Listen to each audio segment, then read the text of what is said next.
Hello बच्चों, आज मैं तुम्हें प्रोबेबिलिटी के कुछ और क्वेश्चंस लगवाने जा रहा हूं जो जेईई में 2020 में पूछा गया था।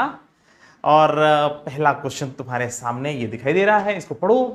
इन a box there are 20 cards out of which 10 are labelled as A. एक बॉक्स दिया हुआ है, उसमें 20 कार्ड्स हैं और उसमें 10 पर ए लेबलिंग कर दी गई है, 10 पर ए लिख दिया गया है सब पे। ठीक है, देखो ये है बॉक्स, ठीक है, इसमें 10 पर जो है ए लेबलिंग कर दी गई है। ठीक है, ऐसे समझ लो। हाँ, और क्या लिखा हुआ है?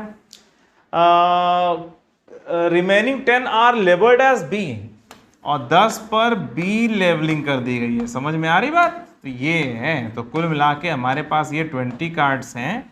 एक बॉक्स में 20 कार्ड्स हैं, out of which 10 are labeled as capital A and the remaining 10 are labeled as capital B. Cards are drawn at random. इसमें से कार्ड्स निकाले गए at random, one after the other with replacement. अच्छा ठीक है, तो इसमें से एक कार्ड निकाला गया फिर रखा गया, फिर एक कार्ड निकाला गया फिर रखा गया, फिर एक कार्ड निकाला गया फिर रखा, इसमें विद रिप्लेसमेंट कहा जा रहा है। ठीक है, cards are drawn at random one after the other, एक एक करके विद रिप्लेसमेंट, रिप्लेसमेंट किया जा रहा है। ठीक है, तो ये समझ में आ गया, एक कार्ड निकाला गया रख दिया गया, एक कार्ड निकाला गया रख दिया गया, ऐसे कर करके। ठीक है, till a second A card is obtain, जैसे ही दूसरा ए कार्ड निकला और ये प्रोसेस बंद, मतलब ये खेल खत्म। ठीक है, तो ये जो आपको कार्ड निकालना है ये तब तक निकालना है जब तक कि दूसरा ए कार्ड ना निकल आए। समझ में आ रही बात? जैसे ही दूसरा ए कार्ड, जैसे मान लो पहली बार निकाला बी आया, फिर दूसरी बार बी आया, तीसरी बार ए आ गया, फिर बी आ गया, फिर बी आ गया, फिर बी आ गया, फिर ए आ गया, रोक दो। ठीक है, ऐसा मतलब दूसरा ए जैसे ही आया बस रुक जाएगा सब कुछ। तो cards are drawn at random one after the other with replacement till a second A card is obtained. ठीक है, the probability that the second A card appear before the third B card. ठीक है, the probability that the second A card appear before the third B card, third B card के पहले ही second A card आ जाए। Third B card आने के पहले second A card आ जाए। ठीक है, मतलब तीसरा बी नहीं दिखाई देना चाहिए। आप कार्ड निकाल रहे हो, बी आया, फिर कार्ड निकाल रहे हो, बी आया, यहां तक चल जाएगा, फिर ए आ जाए तो चल जाएगा, ए आ जाए चल जाएगा, मगर बी बी बी आ जाए और फिर ए आ जाए ऐसा नहीं चलेगा। मतलब ए के पहले 3 बी नहीं आने चाहिए। देखो करना ये है कि अगर ए आ जाए चलेगा, ठीक है, पहली बार निकाला ए आ गया, दूसरी बार ए निकाला जो है ये चलेगा। ठीक है, तो पहले और दूसरी दोनों बारी ए आ जाए ये चलेगा। ठीक है, अच्छा एक और तरीका है, यहां पर एक भी बी ना आए तो चलेगा। इसको मैं थोड़ा सा नीचे कर दे रहा हूं। हाँ, तो देखो कोई भी नहीं आया, एक तो केस ये हो गया। अच्छा 1 बी आ जाए, ठीक है, एक भी नहीं आए, 1 बी, एग्जैक्टली 1 बी आ जाए तो क्या कहानी चलेगी इसमें? देखो मान लो बी आके तब ए आ जाए, तब भाई पहली बार निकाला बी आ जाए, दूसरी बार निकाला ए आ जाए, तीसरी बार निकाला ए आ जाए। एक कहानी ये हो सकती है एग्जैक्टली एक बी आए तब। एक ऐसा भी हो सकता है ए बी ए, देखो ध्यान से। हाँ भाई पहली बार कार्ड निकाला ए आ गया, हाँ, फिर उसके बाद निकाला बी आ गया, अच्छा फिर निकाला ए आ गया। एक कहानी ये भी हो सकती है। अगर करेक्ट एक बार भी आना है तो, और कोई तरीका नहीं है, ध्यान दो। अब ए बी नहीं करोगे, अब तुम कहोगे ए बी ऐसे करोगे, क्या फायदा होगा? अरे यार जैसे ही सेकंड ए आ गया तो फिर कहानी खत्म ना, रुक जाएगा ना, ये नहीं करना, ये मत करना। ठीक है, चलो तो एक तो ये हो गया। अच्छा सेकंड ए यहां पे भी आया, कोई भी नहीं आया, एग्जैक्टली एक भी आ गया। अच्छा 2 भी तो आ सकते हैं, 2 भी, एग्जैक्टली 2 भी। ध्यान दो, अगर मान लो एग्जैक्टली 2 भी आ जाए सेकंड ए आने के पहले, तो ये तरीका हो सकता है 2 बी आ गया तब 2 ए आ गया। भाई आपको सेकंड ए पाना है और तीसरा बी नहीं आना चाहिए उसके पहले। 2 भी आ सकता है, एक और हो सकता है बी ए, ध्यान दो, ऐसा भी हो सकता है ए बी भी हो सकता है, ध्यान दो। ठीक है, ऐसा हो सकता है। कुल मिलाकर के यही 6 तरीके हैं। अब इसके बाद कुछ भी होगा तो वो गड़बड़ है। सेकंड ए आ जाए तीसरे बी के पहले, 2 बी के बाद आ सकता है, सेकंड ए आया और 2 बी भी आ गए कहानी में, तो कहानी में एक बी भी नहीं आया, कहानी में सिर्फ एक बी आया है सेकंड ए के पहले, और इस कहानी में 2 बी आ गए हैं सेकंड ए के पहले। इसके अलावा कुछ भी बनाओगे तो सेकंड ए के पहले 3 बी आ जाएंगे, वो नहीं करना है सर, ये इसी की प्रोबेबिलिटी निकालनी है आपको, ठीक है। सेकंड ए के पहले 2 बी मैक्सिमम आ सकते हैं, या 1 बी आए या 1 भी ना आए, पर 3 भी नहीं आने चाहिए। देखो क्या लिखा हुआ है, the probability that the second A card appear before the third B card, ठीक है, थर्ड बी कार्ड के पहले ही सेकंड ए आ जाना चाहिए, ठीक है। अब इसकी प्रोबेबिलिटी निकालनी है। अच्छा देखो, अब इसकी प्रोबेबिलिटी कैसे निकालेंगे? देखो इसमें से अगर भाई ये 20 कार्ड्स हैं और 10 पर ए लिखा हुआ है, 10 पर बी लिखा हुआ है, तो जाहिर सी बात है ए कार्ड निकलने की प्रोबेबिलिटी 1/2, बी कार्ड निकलने की प्रोबेबिलिटी 1/2। अरे 10 है, 10 तो 10/20, 1/2, 1/2 प्रोबेबिलिटी है कि कार्ड ए निकलेगा और 1/2 प्रोबेबिलिटी है कार्ड बी निकलेगा। समझ में आ रही बात? अच्छा चलो, अब इसकी प्रोबेबिलिटी निकाल दो, बात खत्म, ठीक है। इसका हो जाएगा 1/2 इंटू 1/2, भाई पहली बार निकाला और कार्ड ए आ गया, दूसरी बार निकाला कार्ड ए आ गया। अब यहाँ थोड़ी लिखने जाओगे 10/20, अरे 1/2 लिखो ना डायरेक्ट।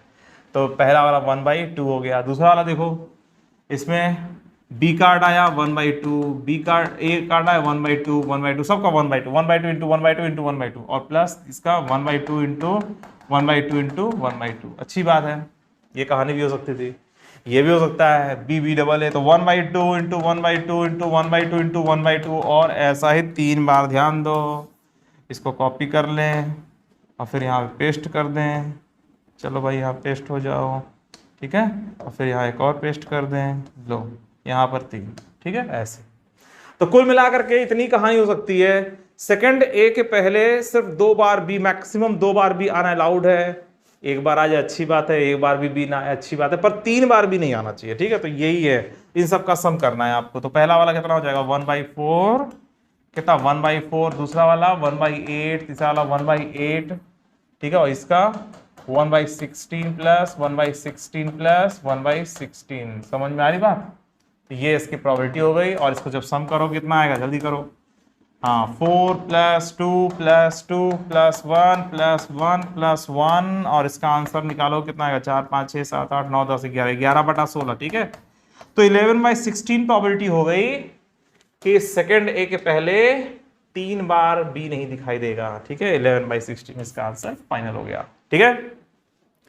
क्वेश्चन समझ में आ गया ना तुम लोगों को? इसमें कहा जा रहा है सेकंड ए के पहले 3 बार बी नहीं दिखाई देना चाहिए, मतलब 3 बार बी दिखाई देने के पहले ही सेकंड ए आ जाना चाहिए, ठीक है। तो हमने सारे केसेस बना लिया कि 1 बार भी बी नहीं दिखाई देगा, सिर्फ 1 बार बी दिखाई देगा, या सिर्फ 2 बार बी दिखाई देगा, यही कहानी। और चाहे ए निकालो चाहे बी निकालो, 1/2 ही प्रोबेबिलिटी रह रही है, ठीक है। चलो तो ये क्वेश्चन हो गया, ये जेईई में 2020 में पूछा गया था, ठीक है, समझ में आ गया होगा, है ना। अच्छा चलो अब एक और क्वेश्चन लगाते हैं हम लोग। चलो अब इस क्वेश्चन में मजा लेते हैं, क्या लिखा हुआ है, let A and B be 2 independent events such that P A बराबर 1/3 एंड पी बी बराबर 1/6। 2 इवेंट्स ए और बी हैं, ये दोनों इंडिपेंडेंट है, स्वतंत्र घटनाएं हैं, दोनों का एक दूसरे से कोई संबंध नहीं है, ठीक है, तो स्वतंत्र घटनाएं हैं। Then which of the following is true, तो इसमें से कौन सा ट्रू होगा? अरे सिंपल फार्मूला बेस्ड है ये, तो आप लोग को इसका फार्मूला तो पता नहीं। ये ए ऑब्लिक का मतलब समझ में आता है? देखो पी ए ऑब्लिक बी का मतलब होता है कि अगर बी घटना श्योर घट रही है तो उसमें से ए की प्रोबेबिलिटी, ठीक है।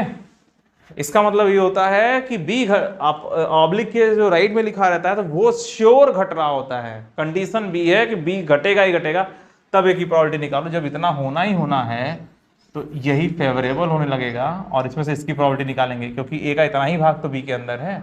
और ये क्या है, probability of A intersection B, ठीक है, ये वाला part probability of A intersection B, उधर वाला प्रोबेबिलिटी ऑफ बी। तो ये घटना श्योर घटेगी, उसमें से इसकी प्रोबेबिलिटी निकालो। ए कहा जा रहा है पर इसकी आप प्रोबेबिलिटी निकालो, क्योंकि बी ही घटना घटेगी, उसके बाहर नहीं जाना है, कंडीशन है ना, तो कंडीशनल प्रोबेबिलिटी के लिए फार्मूला। तो इसका फार्मूला था probability of A intersection B upon P B, ये फार्मूला होता है, ये आप लोगों को पता होगा पर थोड़ा सा मैंने ऐसे बता दिया, ठीक है। तो क्या लिखा हुआ है, A and B are two independent events, और इंडिपेंडेंट इवेंट्स के लिए आप लोगों को एक रूल और पता होगा कि probability of A intersection B बराबर, बोलो बोलो, probability of A intersection B बराबर probability of A into probability of B. Independent घटनाओं के लिए ये रूल लगता है, probability of A intersection B बराबर probability of A into probability of B. दो स्वतंत्र घटनाएं हमारे हिसाब से कि दोनों घट जाएं। अरे कैसे मजा है, घट जाए दोनों। अब दो सिक्का तुमने उछाला, दो कॉइन्स आपने फेंका, दोनों पे हेड आ जाए, अरे हमारे अनुसार मजाक है क्या? पहले वाले पे हेड आया टेल आया, उसका दूसरे वाले तो ना कोई फर्क पड़ता है। तो 1/2 गुणे 1/2 1/4 प्रोबेबिलिटी होती है दोनों पर हेड आ जाए, ठीक है। 10 कॉइन फेंका, 10 पर हेड आ जाए, अरे 10 स्वतंत्र घटनाएं हैं, 10 पर हेड आना स्वतंत्र घटनाएं हैं, तो 1/2 इंटू 1/2 ऐसा 10 बार मल्टीप्लाई कर दो, 1/2 की पावर 10 कर दोगे। समझ में आ रही बात? तो probability of A intersection B बराबर probability of A into probability of B. तो इंडिपेंडेंट जब भी कहा जाएगा तो इसके लिए ये सब रूल लगाओगे, ठीक है। चलो पहला वाला ऑप्शन चेक कर लिया जाए। तो इसके लिए चेक कर रहे हैं probability of A oblique B बराबर probability of A intersection B upon probability of B, और इसको लिख सकते हो probability of A into probability of B upon probability of B, ठीक है। ये दोनों कट गया। प्रोबेबिलिटी ऑफ ए कितना दे रखा है? 1/3। देखो ये 1/3 लिखा हुआ है, देखो ध्यान से 1/3 लिखा नहीं लिखा हुआ ना, तो इसका मतलब ये आंसर नहीं होगा, ठीक। अच्छा अब ये वाला चेक करते हैं, ठीक है। अब ये वाला चेक करेंगे तो इसके लिए क्या किया जाए? तो probability of A oblique B dash मतलब निगेशन, तो इसको क्या लिखेंगे? Probability of A intersection B dash upon probability of B dash. ध्यान दो, अरे जब ए ऑब्लिक बी का फॉर्मूला ये होता है P A intersection B upon P B, तो इसका फॉर्मूला क्या होगा? P A intersection B dash upon P B dash. जो नीचे लिखा हुआ है वो प्रोबेबिलिटी नीचे ध्यान रहे, और इन दोनों का कॉमन ऊपर, ठीक है। और चूंकि ये इंडिपेंडेंट घटना है तो P A into P B dash, ठीक है। तो पी बी डैश इंडिपेंडेंट घटना है तो इंटरसेक्शन लगा तो मल्टीप्लाई करो। ए हो रहा है बी नहीं हो रहा तो ना हो, भाड़ में जाए, हमसे क्या लेना देना भाई। अरे भाई पहले वाले पर 2 कॉइन फेंका, पहले वाले पे हेड आए, दूसरे वाले में टेल आए, हेड आए, क्या लेना देना, दोनों इंडिपेंडेंट है ना। तो मल्टीप्लाई तब भी करोगे जब यहाँ पे डैश लगा हुआ है, ठीक है। तो ये दोनों काट कूट दिया और ये कितना आ गया? 1/3। पी ए बराबर 1/3 दे रखा था, देखो क्या दे रखा है, पी ए बराबर 1/3 यहाँ दे रखा है। तो इसमें जो है क्या आंसर आ रहा है? 1/3। तो इसका आंसर 1/3, हाँ ठीक तो है, ए ऑब्लिक बी डैश 1/3, ये सही हो गया। अच्छा ये सही हो गया तो बाकी दोनों चेक करें कि ना करें? हाँ चेक करने से फायदा क्या, पर तुम्हारे जानकारी के लिए बता दें कि मान लो कभी कोई क्वेश्चन, मान लो एक क्वेश्चन रिपीट हो और यहाँ पे कुछ और लिख दे, तो कैसे चेक करोगे इसको? इस वाले को चेक कैसे करोगे? देखो probability of A dash B dash ऐसे, तो ये probability of A dash intersection B dash upon P B dash. ध्यान दो, इसको लिखोगे probability of A dash into probability, और ये मैं ऐसे चेक करा दे रहा हूँ तुम्हारे फायदे के लिए, ठीक है। एग्जाम में ये सब मत करना, एग्जाम में एक आ गया एक सही हो गया तो दूसरे को चेक मत करना।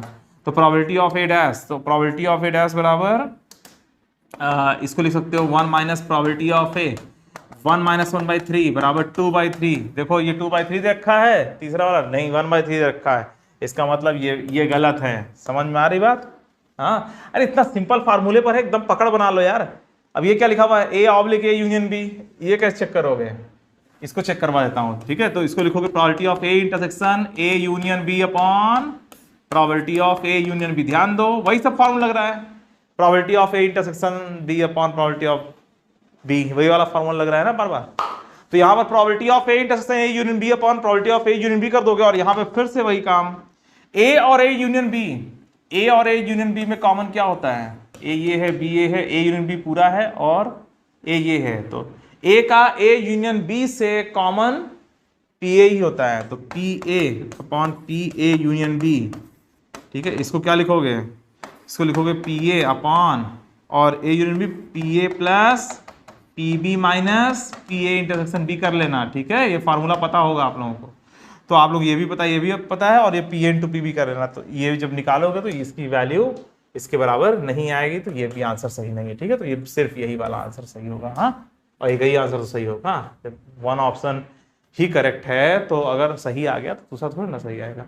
तो फिलहाल आपको पता होना चाहिए कि ये ऑब्लिक बी का फार्मूला क्या, उसी पर बेस्ड ये क्वेश्चन था, और इंडिपेंडेंट थोड़ा सा और लगा दिया गया था। और इंडिपेंडेंट इवेंट के लिए क्या करते हैं? Probability of A intersection B बराबर probability of A into probability of B करते हैं, ठीक है। तो चलो ये भी क्वेश्चन हमने लगा लिया, अगला क्वेश्चन देखते हैं। क्या लिखा, in a workshop there are 5 machines, वाह वाह वाह, एक वर्कशॉप है उस वहां पे 5 मशीनें लगी हुई हैं, and the probability of any one of them to be out of service on a day is 1/4। उसमें से कोई एक आउट ऑफ सर्विस हो जाता है, 1/4 प्रोबेबिलिटी है। 5 मशीनें हैं, मतलब सर्विसिंग वहां पे लगभग रोज चलती रहती है। तो in a workshop there are 5 machines and the probability of any one of them to be, अब ये नहीं कार की सर्विसिंग या बाइक की सर्विसिंग नहीं है कि 4 महीना बाद होगा, ठीक है। तो बड़ी बड़ी कंपनी होती है, वहां पे इतना काम होता रहता है कि लगभग रोज सर्विस होती रहती है, ठीक है। ये ध्यान रखना, ये मत सोचना कि सर्विसिंग हो रही तो रोज सर्विसिंग कहाँ जरूरत है, 1/4 probability. In a workshop there are 5 machines and the probability of any one of them to be out of service on a day is 1/4। तो आउट ऑफ सर्विस हो जा रही है 1/4 प्रोबेबिलिटी, मतलब फॉल्ट आ जा रहा है 1/4, ऐसे समझ लो 1/4 प्रोबेबिलिटी है कि फॉल्ट आ जाएगी। जब फॉल्ट आएगी तभी तो सर्विसिंग होगी, है ना। If the probability that at most 2 machines will be out of service on the same day is 3/4 power 3 क्या है, एट मोस्ट ज्यादा 2 मशीन आउट ऑफ सर्विस हो गई, फॉल्ट हो गई, फॉल्ट हो जाए, उसकी प्रोबेबिलिटी ये है, ठीक है। एट मोस्ट 2 मशीनों में फॉल्ट आ जाए, मतलब कि या तो किसी मशीन में भी फॉल्ट ना आए, या तो सिर्फ एक मशीन में फॉल्ट आए, या सिर्फ 2 मशीन में फॉल्ट आए, ठीक है। एटमोस्ट 2 मशीन में फॉल्ट आए, ये प्रोबेबिलिटी है, ठीक है। ज्यादा 2 मशीनें खराब होती हैं, इसकी प्रोबेबिलिटी ये है, ठीक है। भाई 5 मशीनें लगी हुई हैं तो ज्यादा 2 मशीनें ही खराब होंगी, हाँ, इसकी प्रोबेबिलिटी ये है, ऐसा कहा जा रहा है।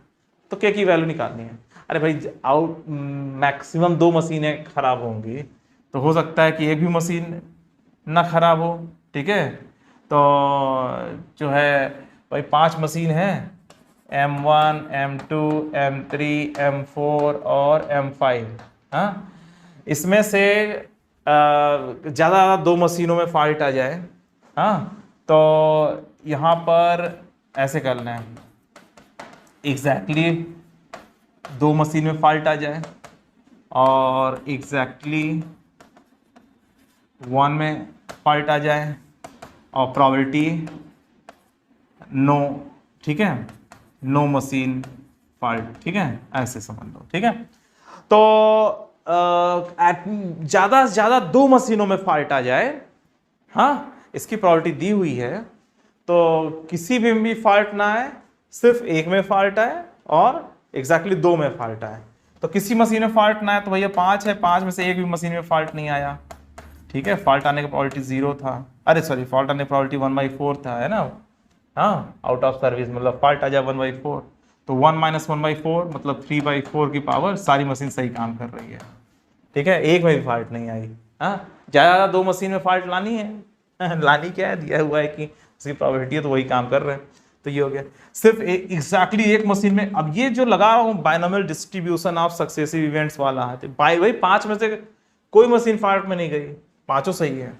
5 में एग्जैक्टली एक मशीन खराब हुई तो 1/4 की पावर 1 और 4 मशीनें सही चल रही हैं। भाई 5 में से कौन सी मशीन खराब होगी भाई, मान लो ये खराब है और ये सब सही है, फिर ये खराब है बाकी सही है, ये खराब है बाकी सही है ना, ऐसे 5 केसेस होंगे ना भाई। 5 मशीन है, एग्जैक्टली एक खराब हो जाए, है एग्जैक्टली एक खराब चल रही है, तो भाई 5 केसेस बनेंगे ना, वही 5 में से कौन सी मशीन खराब है, ऐसे, ठीक। खराब होने के बाद 1/4 पावर 1 और सही 4 को सही भी रहना है, ठीक है। ये मैंने binomial distribution of successive events probability chapter में पढ़ाया हुआ है, ठीक है, देख लीजिएगा वहाँ पे। अच्छा, इसमें देखो एग्जैक्टली 2 मशीन खराब हो जाए तो 5 में से कौन सी 2 मशीन खराब होगी भाई, हैं, मान लो ये इसमें से मान लो ये दोनों खराब हो गए और ये तीनों मान लो सही हो जाए, हैं, तो 1/4 इंटू 1/4 और 3/4 इंटू 3/4 इंटू 3/4, ठीक है। अब यही दोनों खराब होंगे क्या, होता है ये दोनों खराब हो जाए, होता है ये दोनों खराब हो जाए, ये दोनों खराब हो जाए, तो 5 में से कौन सी 2, 5C2, वो केसेस बनते हैं, इसीलिए ऐसा करते हैं, ठीक है। चलो तो फिर अब इनको सम करते हैं, कितना आएगा भाई, ये आएगा आपका 3 पावर 5 अपॉन 4 की पावर 5, इधर आएगा 5 इंटू 3 पावर 4 अपॉन 4 की पावर 5, और लास्ट वाले में क्या आएगा 10 इंटू 3 पावर 3 अपॉन 4 की पावर 5। समझ में आ रहा है, तो ये दिया हुआ है, और इसकी वैल्यू क्या हो जाएगी, और 4 पावर 5 कॉमन ले लो, तो ऊपर 3 की पावर 3 कॉमन ले लो, तो क्या बचेगा 3 की पावर 2 प्लस 3 की पावर 2 मतलब 9 बचेगा यार, 9, ठीक है। और इधर कितना बचेगा, 15 बचेगा, और उधर कितना बचेगा, 3 पावर 3 कॉमन ले लिया है ना, हाँ, तो 3 पावर 3 जब कॉमन ली, हाँ, तो ये इधर कितना बचेगा, ये इधर बचेगा 10, बस 10 ही बचेगा, ठीक है।